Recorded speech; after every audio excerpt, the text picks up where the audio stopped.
তো বন্ধুরা এতদিন রিয়েলমি কোম্পানির Realme C series, Narzo series এই সব সিরিজের মোবাইলগুলো ছিল বা রিয়েলমি জিটি সিরিজের মোবাইলও ছিল। তো এবার রিয়েলমি বাজারে নিয়ে চলে এলো রিয়েলমির পি সিরিজের মোবাইল, এবং এই পি সিরিজের মোবাইলগুলোর দাম যথেষ্টই কম রেখেছে রিয়েলমি, কিন্তু এতে ফিচার স্পেসিফিকেশান আমরা ভরে ভরে পাচ্ছি। তো রিয়েলমি পি সিরিজেরই রিয়েলমি P1 মোবাইলটা বাজারে লঞ্চ করে গেল, এবং এই ফোনের দামটা যথেষ্টই কম, স্পেসিফিকেশান একদম লোডেড পাচ্ছি, বেশ ভালো ডিসপ্লে থাকছে এই ফোনে, ভালো পারফরমেন্স পাবো আমরা, ক্যামেরাটাও বেশ ভালো থাকছে। তো এই মোবাইলে আমরা কি কি ফিচার স্পেসিফিকেশান পাচ্ছি, মোবাইলটার দাম কত, মোবাইলটা কেমন হবে তোমাদের জন্য, সেই সমস্ত ব্যাপারে বিস্তারিত জানতে হলে ভিডিওটা শেষ পর্যন্ত দেখো, অনেক কিছু জানতে পারবে তোমরা এই মোবাইলের ব্যাপারে। তো শুরু করা যাক আজকের ভিডিও। হ্যালো ফ্রেন্ডস, আমি আনন্দ, আর তোমরা দেখছো লিমিটলেস আনন্দ চ্যানেল। যারা এখনো পর্যন্ত চ্যানেলটাকে সাবস্ক্রাইব করোনি, কি করছো ভাই, ঝটপট সাবস্ক্রাইব করে দাও। তো আমরা সোজা চলে আসি এই মোবাইলের ডিসপ্লের দিকে, জেনে নিই এই ফোনে আমরা ডিসপ্লে কেমন পাচ্ছি। তো এই মোবাইলে আমরা পেয়ে যাচ্ছি 6.67 inch full HD plus AMOLED punch hole display.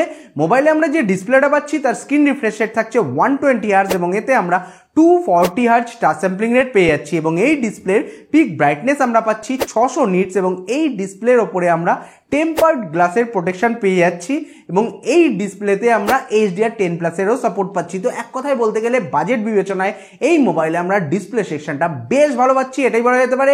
Screen refresh rate ভালো থাকার জন্য মোবাইলের মাধ্যমে যখন তোমরা কোনো গেম খেলবে বা মোবাইলটাকে ইউজ করবে, তখন স্ক্রিনটা যথেষ্ট স্মুথ কাজ করবে, তার জন্য তোমাদের ইউজার এক্সপিরিয়েন্সও বেশ ভালো হবে। এবং এই ফোনের ভিজিবিলিটির কথা যদি বলা হয়, ইনডোরে তো ভিজিবিলিটিতে কোনো রকম কোনো ইস্যু আসবে না, আউটডোরেও ভিজিবিলিটি ঠিকঠাকই থাকবে।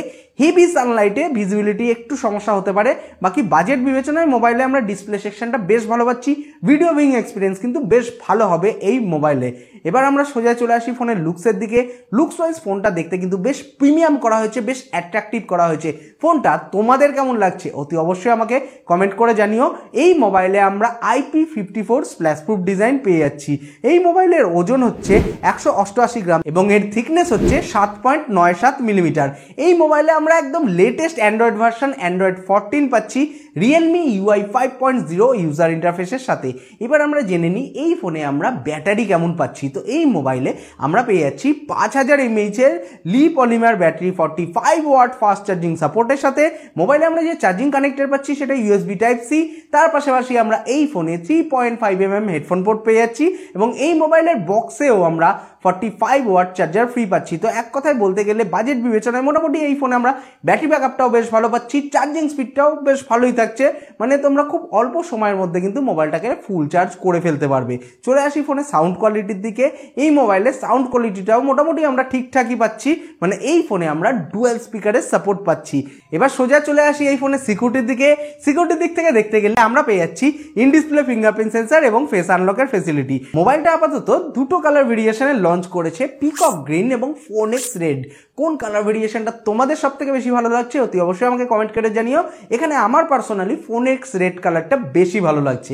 এবার সোজা চলে আসি এই ফোনের ক্যামেরার দিকে, জেনে নিই এই মোবাইলে আমরা ক্যামেরা কেমন পাচ্ছি। তো এই মোবাইলের রেয়ার সাইডে আমরা পেয়ে যাচ্ছি 50 মেগাপিক্সেলের ডুয়েল ক্যামেরা। প্রাইমারি যে লেন্সটা থাকছে সেটা 50 মেগাপিক্সেলের, যার অ্যাপারচার হচ্ছে f1.8, এবং এতে আমরা S5KJN1 আইসোসেল সেন্সার পাচ্ছি, এবং এর পরে আমরা পেয়ে যাচ্ছি একটা 2 মেগাপিক্সেলের ব্ল্যাক অ্যান্ড হোয়াইট লেন্স, এবং এই মোবাইলের ফ্রন্টে আমরা পেয়ে যাচ্ছি 16 মেগাপিক্সেলের সেলফি ক্যামেরা, যার অ্যাপারচার হচ্ছে f2.45। তো বাজেট বিবেচনায় এই মোবাইলে আমরা ক্যামেরাটা কিন্তু মোটামুটি বেশ ভালো পাচ্ছি, বিশেষ করে রেয়ার ক্যামেরাটা কিন্তু খুবই ভালো থাকছে, ভালো ছবি ভিডিও তুলতে পারবে তোমরা এই মোবাইলের মাধ্যমে, এবং সেলফি ক্যামেরাটাও মোটামুটি আমরা ঠিকঠাকই পাচ্ছি।